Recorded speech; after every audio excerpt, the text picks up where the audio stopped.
My very first blog payment and influencer opportunity was through Weight Watchers. So they sent me like their version of Twinkies, which I also do not like, and that was my payment, was like a box of Twinkies. Oh, that was your payment? Yes. Welcome back to the My Wife Quit Her Job podcast. Today we're going to be talking about how to make good decisions as an influencer when it comes to brand deals, affiliate deals, and sponsorship deals. So I have a funny story, speaking of influencers. Okay. So I consider us sort of the OG of influencers because we've been doing this for so long. And the influencer space has really changed in the last 15 years. I don't know if you think that, but I think it's vastly different than it was when we got started. Well, I feel like when we started, it was all about blogging and articles and tweets and stuff.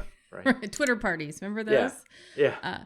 But I think now anybody with a phone can basically become an influencer, right? I felt like before, to be an influencer, you had to set up a WordPress site. You had to start creating content.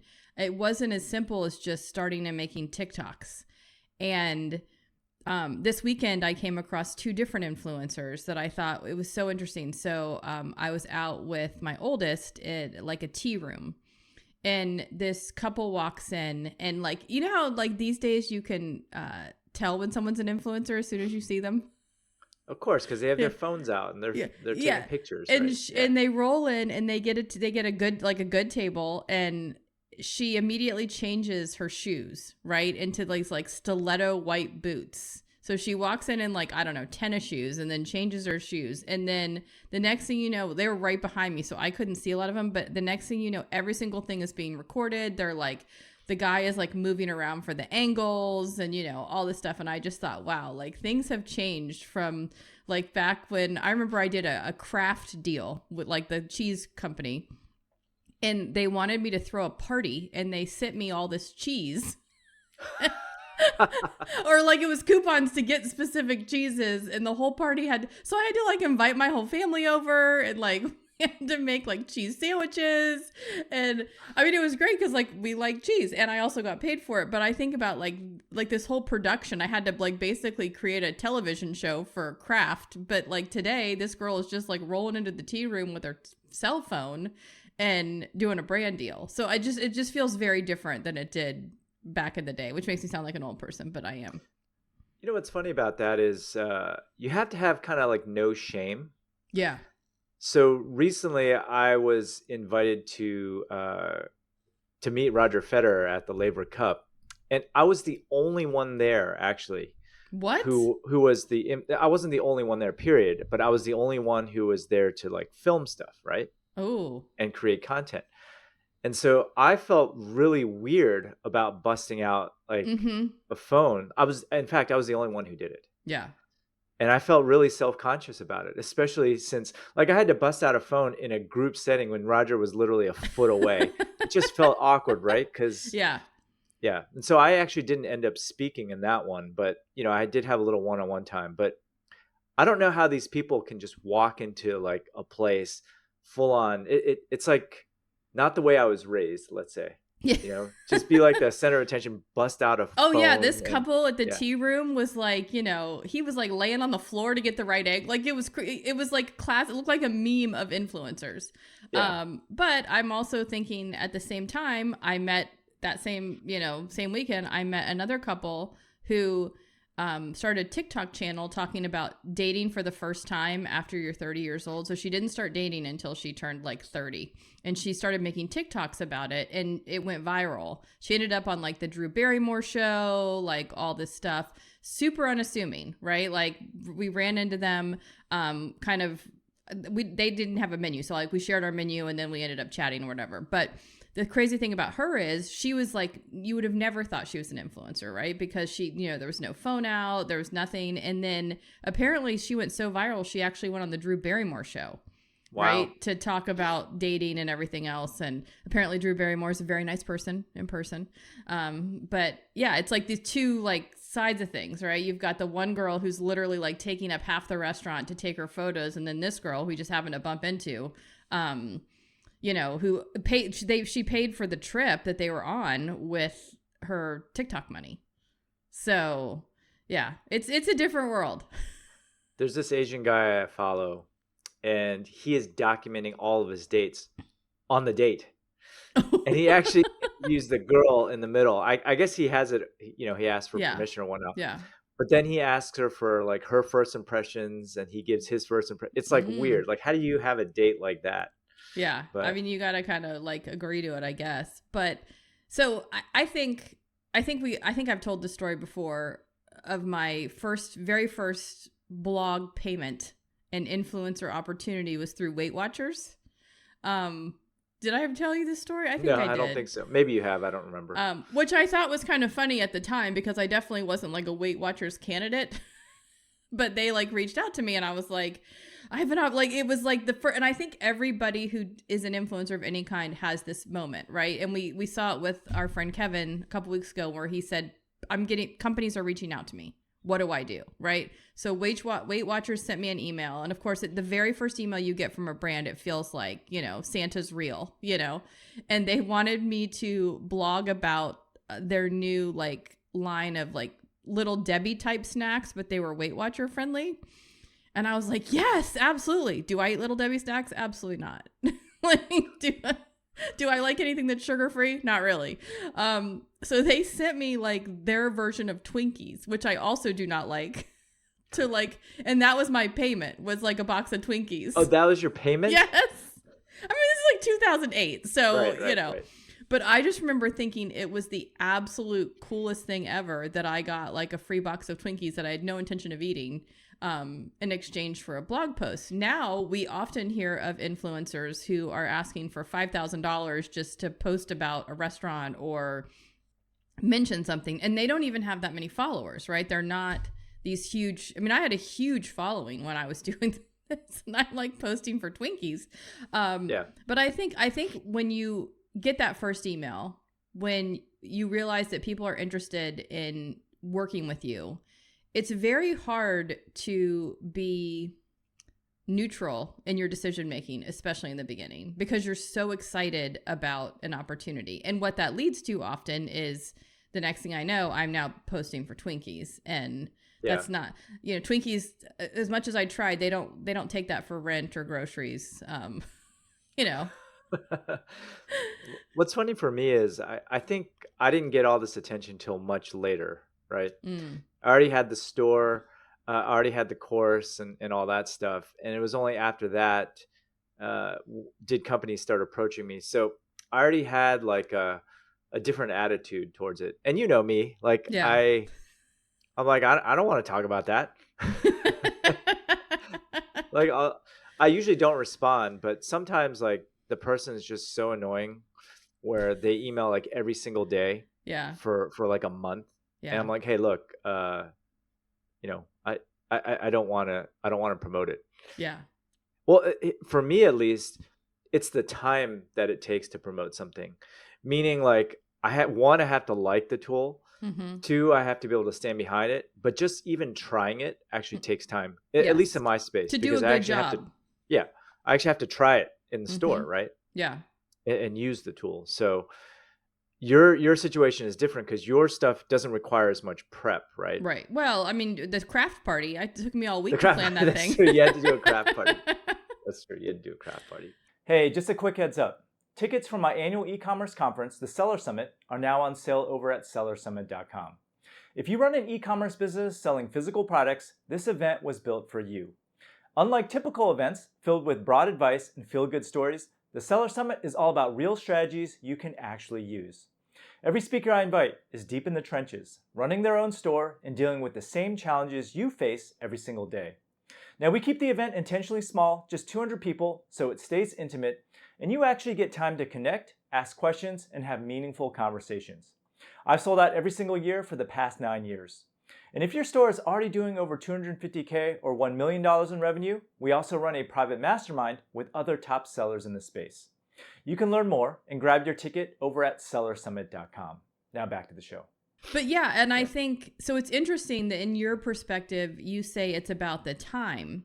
I mean, I know that's not the only reason that you have. There's other reasons too. We can talk about it. Yeah. Yeah. But for me, the time was definitely a factor because this was, back when, Pinterest was up and coming and, all those platforms were new.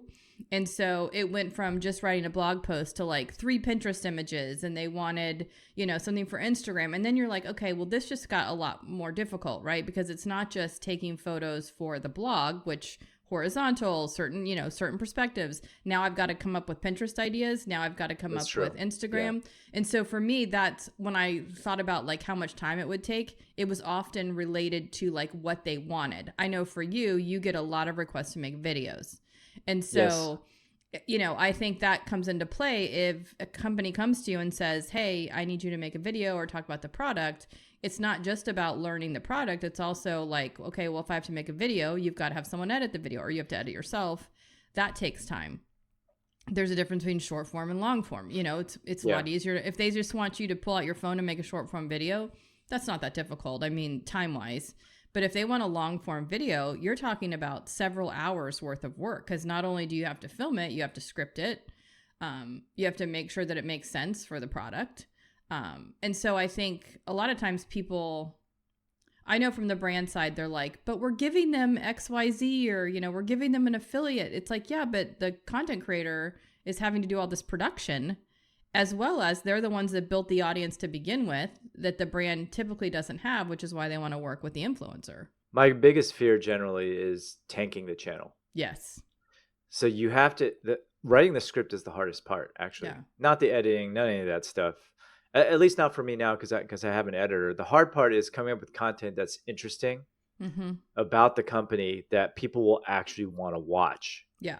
And perhaps use, because you want to do a good job. Because if you don't do a good job, not only do you disappoint the company, but you also tank your channel. Yeah. Right? If you have one really bad video, it's probably not going to tank your YouTube channel, but it will actually reduce the reach of the subsequent videos, is what I've noticed. Which I think is really important to think about, especially if you are someone who generates the majority of their income from a specific channel. So if you're making, most of your money from YouTube or TikTok, and then you work with a brand and it causes your reach on any platform to diminish, that could impact you for months, post video. So I think that's important. My biggest fear wasn't that I would tank the channel, was that the backlash from people. Oh, for the Weight Watchers, or just in general? Like that was always my, the time and that kind of stuff. Because you get to the point too where brands will just pay you. They don't care. They want, when you become a hot commodity, like the price, usually don't blink at the price. And then you're like, oh, I should have gone higher. Right. But my worry was always, I don't want to lose, which is similar to tanking the channel. I didn't want to lose subscribers, followers, because I was talking about something that was maybe not aligned with my brand. And I was actually talking to a friend last week, and she has a very conservative audience, right? And this was back when she was getting started, and she got an offer to get a sponsored email from the people that produced that movie, The Shack. I don't know if you remember that movie. Mm-mm. So it was kind of billed as like a Christian movie, but there were a lot of people that didn't think it was that at all, right? And so my friend was like, oh, Christian movie, sure, I'll promote that. My audience will love it. Well, there were thousands of unsubscribes from that email because it was like, so that's the other thing is like, you have to kind of do a little digging about the brand. Cause I've seen this too, where like bloggers and content creators work with a brand, and then, something comes out, like they dump pollution in the ocean, or, they have some formaldehyde in their baby milk. I don't know, whatever it is. Like Nestle had a big crisis several years ago, and they had like done a lot of sponsored stuff, and content creators got a huge pushback from their readers because it was like, how could you support this company because they do XYZ? And so there's a lot of components to it. This happened to a mutual friend of ours like a decade ago. He decided to take on a sponsor of payday loans. Oh. And, payday loans are, they're predatory, right? Yes, yeah. And so he got so much backlash about that. Mm-hmm. And then I don't want to say it ruined his reputation, but it probably ruined his credibility a little bit. Yeah. When it comes to recommendations. So, you always want to be careful about that. But on the other hand, you can't always do the research, like Tom Brady and the FTX thing. I guess he could have done a little more due diligence. I don't know about that. What was that? FTX? You didn't hear about this happened like 2 years ago? No. The biggest crypto thing was just one big gigantic Ponzi scheme. Oh, okay. I did not know that. But they paid all these celebrities to endorse it, like millions and millions of dollars. Yeah. Yeah. So I mean, and that's the hard part, right? Like, you can't vet everything and vet everybody. And I think that also comes down to what kind of content creator you are. So for you, you're known as like a resource, right? People trust you and you have a bias, right? You've said your bias, right? I like inexpensive tools that don't charge you on a recurring basis. I want things that don't break, right? Simplicity over complexity. So, people follow you because you present those types of ideas. So if you then go against that, right? If you come out and endorse some plugin that's $5,000 a month, and you're like, you could never do that with the audience you have. However, there's also if I was using it though, I wouldn't have any problems endorsing it. You would never use a $5,000 a month. Correct. That's correct. Yes. But like I said, if I'm using it, yes. Yeah. And we've talked about like certain things that we do pay for, like because it's so valuable. But right. There's other content creators that are more of like the watch me try stuff out. And so for them, they have a little more leeway because they're not really basing anything on credibility. It's like the Barstool Sports guy who tries all the pizzas. I can't think of his name. He's like super famous, but like he can talk about whatever pizza shop he wants to because it's basically he's just trying it. He doesn't have like a bias on trying. He has a bias on what he likes. So I think there's a lot of things you got to look out for when you are getting these pitches, because there's so many things that can build your brand with it or take away from your brand. Yeah, I generally do not try to do sponsorship deals. Yeah. For a variety of reasons also. And in case you guys are listening to this and you do, get asked on a sponsorship deal, just keep in mind that a lot of times just money is just not worth it. Mainly because there's always going to be two sides, right? There's the type of content that you want to make that is going to do well with your audience. And then there's the type of content that the company wants, which might not align with yours, right? And it's just navigating that fine line, going back and forth, getting your content approved before you post. It just ends up being a lot of time depending on what the company is. I've worked with companies before where they're like, hey, we trust you. You know your audience the best. We just want you to hit these 3 points somewhere in the video and we're all good. But then on the other end of the spectrum, some companies will literally want you to read a script, right? Which that's not going to do well with your audience. And so I think that's the next decision you have to make, right? Is how much scripting are you willing to let the company do? I would say the answer is as little as possible. Yeah. I would say when you are talking with a brand or a company, work from an outline and basically keep it at the outline level. And I always used to like to ask, like, are there any specific competitors or buzzwords that I should not say? Right. Because every company, especially the big ones, have, one, competing brands, but then two, like things that they don't want said. Right. And I remember I was doing something with like Frito-Lay or Procter & Gamble, one of the big companies. Right. And there was like a phrase that they didn't want associated with their brand that I think had been associated with it. It wasn't a bad word or anything. It was just something. And I remember I was like, yeah, well, everyone says it. So it's hard not to try to work that in, but I get why they didn't want to be branded that way. But I think that's step 2 is that you have to control the editing. And that's really tough because you've had some issues where you were like, I'm just going to walk away from the deal because. Well, I can tell this story. Okay. I won't mention any company names, but I remember, so this company wanted me to just do a dedicated YouTube video about their company. And so I came up with this really creative way where my audience would just love the content and then using that particular tool. And so I drafted up a script and then we went back and forth for probably 3 weeks, which again is like an insane amount of time for me, like shouldn't take that long. But we finally got it approved and they gave me the go ahead to film. And so I filmed it and then I showed it to them, And it was way beyond their schedule. Like they had wanted to publish this thing like a couple of weeks ago, right? But because of all the back and forth and whatnot and the changes they wanted to make, it just took a lot longer. But anyway, so I sent them the filmed version, which was pretty much verbatim on the script that we agreed to. And they were like, okay, change of plan. I want you to double the length of the video. Oh, it was already 15 minutes. They wanted to make it a 30-minute video. And I'm like, I cannot do that. Like, even if you were to pay me double, I could not create another 15 minutes worth of content, about this particular tool or whatever. Yeah. And they hadn't paid me or anything at this point. I'd already filmed everything. It's already been edited and whatnot. And like the 11th hour, they decide, it needs to be double. I got pissed.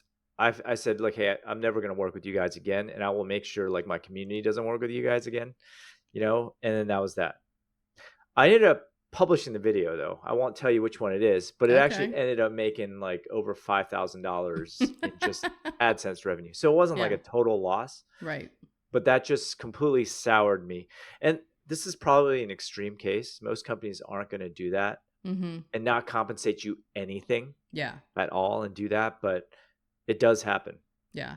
And that's where I think two things to learn from that. One, the bigger the brand, the more of this you're going to deal with, right? The more control they want, the more, we have to run it through legal. I remember when Jim and I worked on our financial influencer stuff, it was like everything has stayed in legal for months. We would be talking to a company and, we would have agreed on everything and they're like, okay, we just need to send it to legal. And it's like, well, then we're not doing anything, right? You just, if it goes to legal in a big company, you'll never know about it again.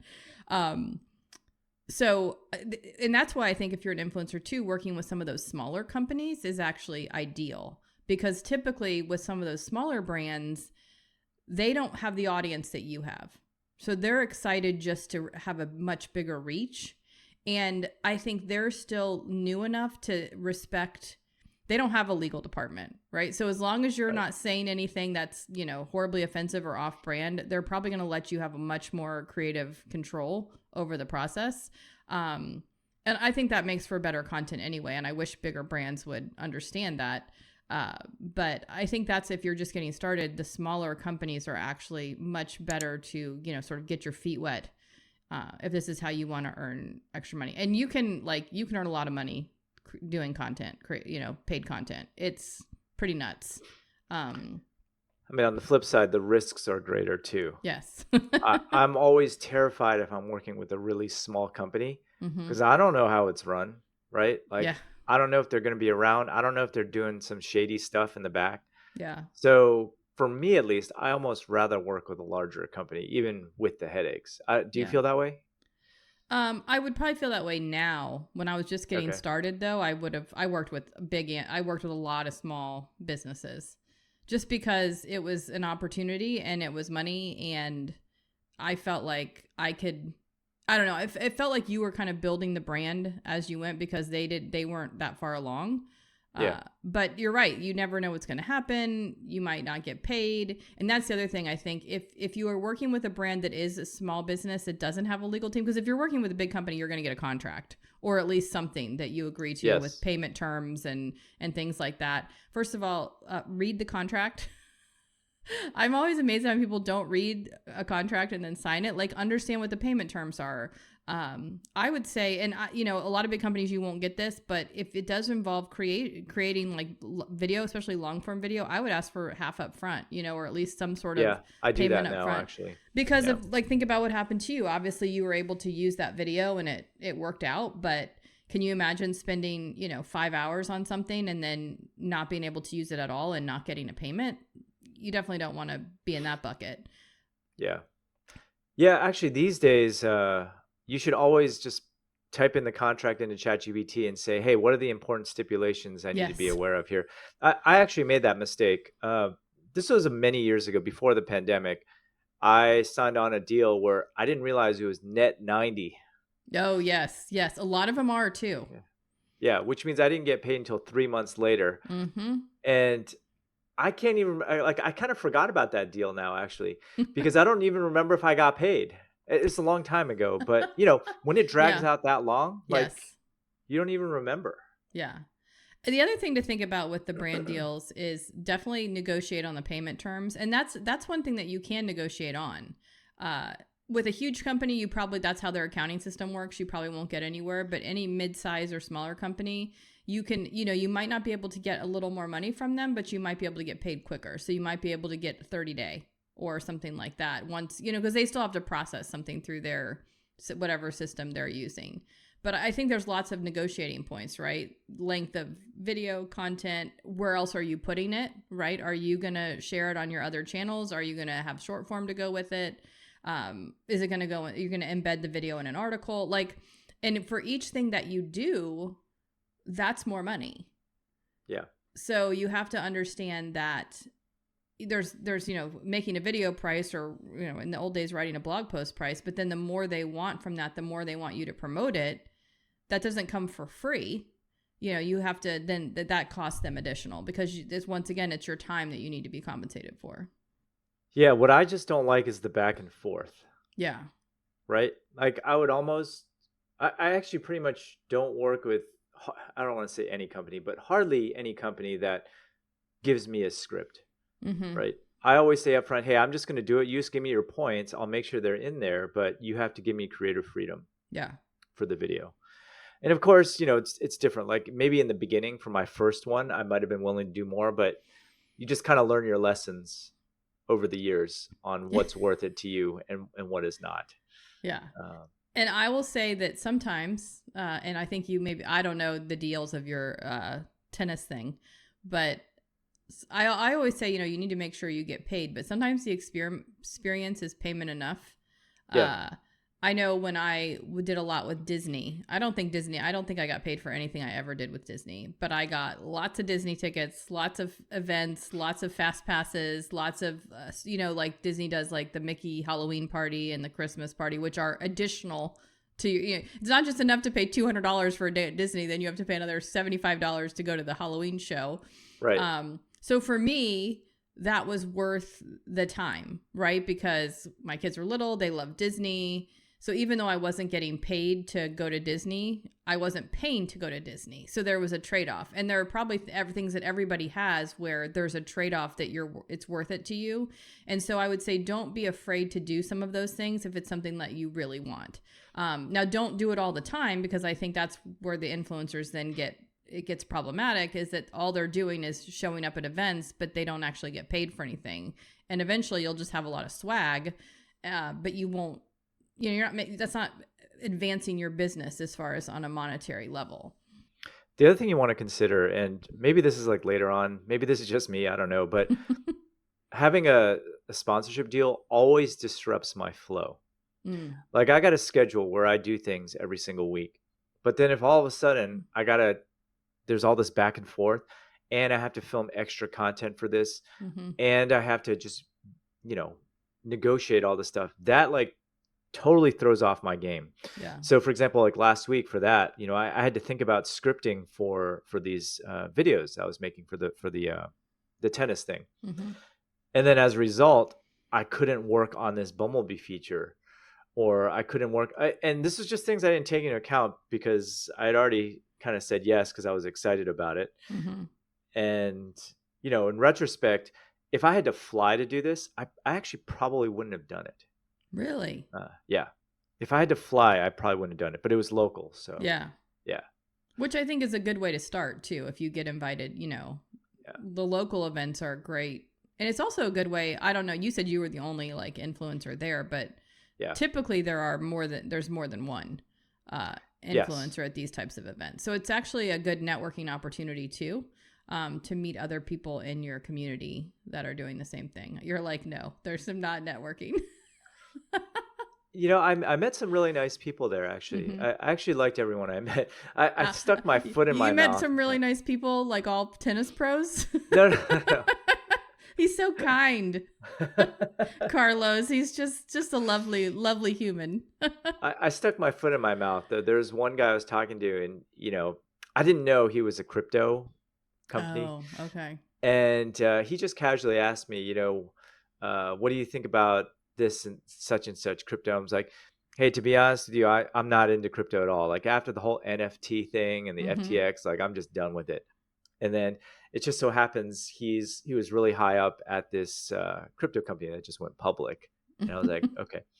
But I said more than that. I don't remember what I said. Yeah. You're like, crypto sucks. But I said, like, I'm not against crypto, but right now just it's like, for me, the sentiment is bad on crypto. Although I do own a little bit of crypto. Just now you own more after the meeting? No. So another point that I think, and this is where I feel like some influencers do a great job with this, and I don't think you actually do, but you get to a point where you don't need to do this, and I think you're at that point. When you start doing these influencer programs or, opportunities, you need to document the results.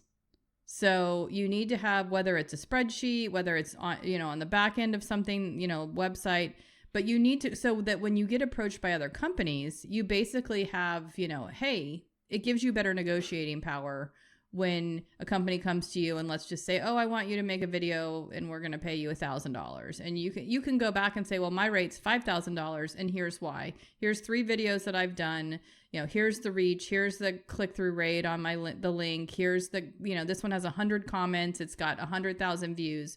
If you have a catalog, and so you're not like searching for that, and that will actually streamline a lot of your process and deals, is that you're not like every time someone reaches out to you, you're like, oh, let me find these things and like show them and send them. It's like, no, you can just send them to like a static web page, a page of links, whatever, however you want to set it up. I don't think there's, I don't think you need to spend a lot of time on it, but make sure you're tracking your previous posts and pieces of content, because that's a really good way to negotiate with companies.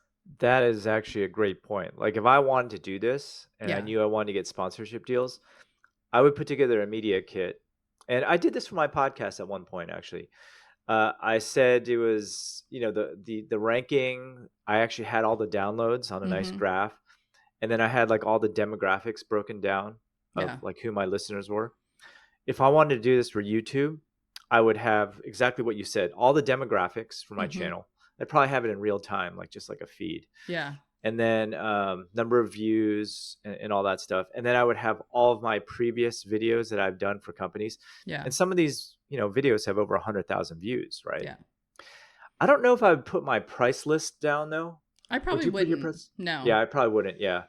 Because it depends for me, like whether I want to do it or not. Like if it's something I don't want to do, I usually $20,000. I usually give a high price, but sometimes, on a blue moon, they'll take it, right? Right. Yeah, and then it's the immoral dilemma of right. Then you're like, now I've got to do it. Yeah. No, I mean, I've seen people put their prices on there, and I think it depends on where this falls in your revenue streams. If this is something that like this is your primary revenue stream, you probably want to have a pretty comprehensive media kit for people, because you're going to want to be pitching people, not just waiting to get pitched.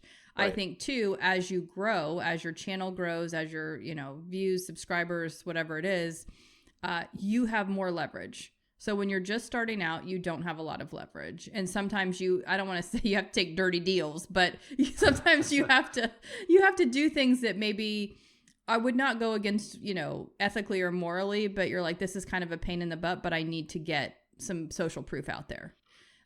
The bigger you get though, the more you can either up your price, say no, set limits on things, be more in control of the situation.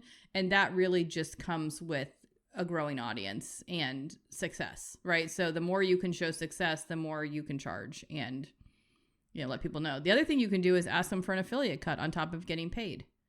That's true. I actually don't usually do that. Although it's happened naturally. Like I was already an affiliate, right? Yeah. And I asked, can I use my affiliate link in there? Yeah. Always ask, because I know a lot of people, in fact, it happened to me. It was a long time ago. It was another blogger who had created some sort of like household workbook or organizational, I don't know, it was some organizational product. And I didn't know her that well. Like we weren't in the same circles, but she reached out and she had an affiliate program like for her products, like through WordPress. And so, and she asked if I would, I don't know if it was I think it was write a post, or she could guest post or something, right? And there was money changed hands. It wasn't a lot, a couple $100. And I used my affiliate link in the post, right? Because it's on my website.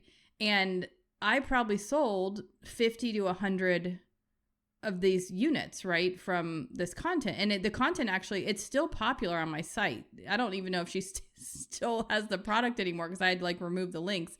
But she emailed me like 6 months later and was furious that I had used, I think when she was like checking her affiliate stuff, and that I had like made money from selling the product. And I was like, but you sold a lot of products, like, and these are now people that are your customers. And she was like, well, you need to take it, out of the post. I was like, I'll take the post down. Like, we didn't have an agreement on, but then the post got a lot of traffic, so I had to keep it up. But that's something that you need to talk about, like, in the beginning of the negotiations, right? Because there are some brands that do not want you to do that. I think that's dumb coming from the brand side. Because, that's also a great way to track how well someone does for you. So, I mean, a lot of views are nice, but if no one's clicking, if no one's going and visiting their website or, converting for them, then it doesn't really matter what you can do. So as a brand, I think it's something smart to do from the brand side, because it gives you really great tracking into what the influencer is really doing for you. I'm glad we're talking about this, actually, because even though I don't want to do a lot of these, I think I should just put together a media kit. Yes. Maybe not publicly. No. So that when someone asks and it's something that I want to do, I can just slip them this thing. Yeah. Right. I have not streamlines done a good job. Yeah. And then also kind of stops the back and forth. Like if you're too expensive, then, they just move on. And and coming from the brand side, because I worked on the brand side for a long time, the more organized you are as an influencer, the more likely they want to work with you. I think I agree with that too, right? Because I'm actually really hard to work with. I'm sure I'm you not are. even joking. No, I think actually, you are. the person, there's this person that always contacts me, and I've done one deal with this person in the past a while ago, but they keep reaching out because I guess they're part of an agency or something. And I think I was just chatting with this person the other day, and they're like, "You're really hard to get a hold of, and you're really hard to work with." I'm like, "It's because I don't like doing these." Like I responded once, and they're like, "Oh my God, he responded!" Yeah, like red lights going on at the office. Got a message from Steve Chu. Well, what I said was like, if you're more selective about what you send me instead of sending me every deal, I'm much more likely to respond. Yeah. Like if you say something like, "Hey, I noticed you've talked about this in the past on your channel, and I think this tool would actually be something you would talk about," then, I would probably respond to every one. But like every little tool they're asking me to sponsor, I'm just not going to, that's just noise at that point. Yeah. And I definitely think on the brand side, you have to, if you want to be successful, you have to send a personal outreach, whether it's a DM, an email. I don't think it really matters. But you can't just, hey, you want to hear about our newest XYZ, blah, blah, blah. Here's a link. That doesn't work. And these people, on the other side, the influencers are getting hundreds of messages a day from brands wanting to work with them. You have to stand out. And one of the ways you stand out is being more personal in your communication from day one. You know how I want to end this, Toni? I just want to say, I think everyone should be creating content or documenting everything. I feel like with AI taking over jobs, there's just this report I read on the breakdown of jobs that AI is taking and like how people are hiring less. I think the way to stand out is by just documenting something, your work, whatever it is, because you're not going to get hired if you're the best, obviously, but if you're just really good at what you do, it's usually like the loudest person that gets the job or gets the opportunity, the one who puts themselves out there. And I was just chatting with a buddy of mine yesterday. His son has all these deals now with clothing companies because he just walked on TikTok and just kind of talked about what he was wearing that day. You know what I mean? Yeah. It was very consistent. Every single day he's like, "Hey, I got this top on, like I like this and whatnot." And then lo and behold, brands just started reaching out, giving him clothing, paying him for just wearing this clothing. And he's a kid. He's a college kid. Yeah. Right? So Some of us had to work in restaurants in college to make it through. Now kids are getting paid to wear free clothes. I know. That's what I'm thinking. But I think it shows it's open to anybody can be doing this. I mean, I never encourage people to put their kids on video, little kids. But like, there's that one little kid. He's not a little kid anymore, but like, remember he would like open toys. Oh yeah, remember him? I think his parents like his parents with that. Yeah, and so that's why I'm saying like I'm not endorsing putting your kid, especially like a 9-year-old, but even your like college age kids, like anybody can do this. Anybody can pick up a phone and start making video content and documenting whatever they're doing, and get opportunities and possibly create an entire business. And then here's the other thing I just wanted to say. Just in case some people listening out there are kind of like me, like I would never document what I'm wearing. I'm like, hey, colored t-shirt. No, but I think any sort of content that just demonstrates your knowledge. Mm-hmm.